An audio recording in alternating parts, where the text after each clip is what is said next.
বিয়াত লাভ কৰা এটা হোম থিয়েটাৰ অন কৰিবলৈ চেষ্টা কৰাৰ সময়তে ভয়ংকৰ বিস্ফোৰণ ঘটি মৃত্যুক সাৱটি ল'লে দৰা আৰু দৰাৰ ভাতৃয়ে। এই ভয়ংকৰ বিস্ফোৰণত আহত হৈ আন 4জনকৈ লোক। কবীৰধাম জিলাত সংঘটিত এই ভয়ংকৰ কাণ্ডৰ পাছতেই আৰক্ষীয়ে অনুসন্ধান চলাই এজন লোকক গ্ৰেপ্তাৰ কৰিবলৈ সক্ষম হৈছে। ধৃত লোকজনে বিয়াত মিউজিক ছিষ্টেমৰ ভিতৰত বিস্ফোৰক স্থাপন কৰি দৰা কইনাক উপহাৰ হিচাপে প্ৰদান কৰিছিল। অভিযুক্ত লোকজনৰ নাম চাৰ্জু মাৰ্কাম বুলি জানিব পৰা গৈছে।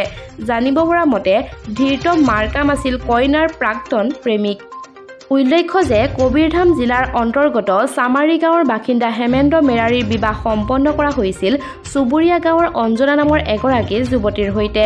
1 এপ্ৰিলত মেৰাৰীৰ ঘৰত আয়োজন কৰা হৈছিল বিবাহৰ অভ্যৰ্থনা অনুষ্ঠান। সোমবাৰে দৰা মেৰাৰীয়ে পৰিয়ালৰ আন সদস্যৰ সৈতে বিয়াত লাভ কৰা উপহাৰৰ টোপোলা খুলি আছিল।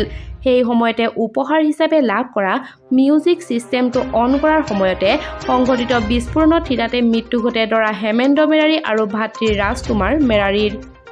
এই ঘটনাৰ পাছতে আৰক্ষীয়ে তদন্ত আৰম্ভ কৰি জানিব পাৰে যে মেৰাৰীৰ নৱবিবাহিতা পত্নীৰ সৈতে প্ৰেমৰ সম্পৰ্ক আছিল মধ্যপ্ৰদেশৰ নিবাসী চাৰ্জু মাৰ্কাৰৰ।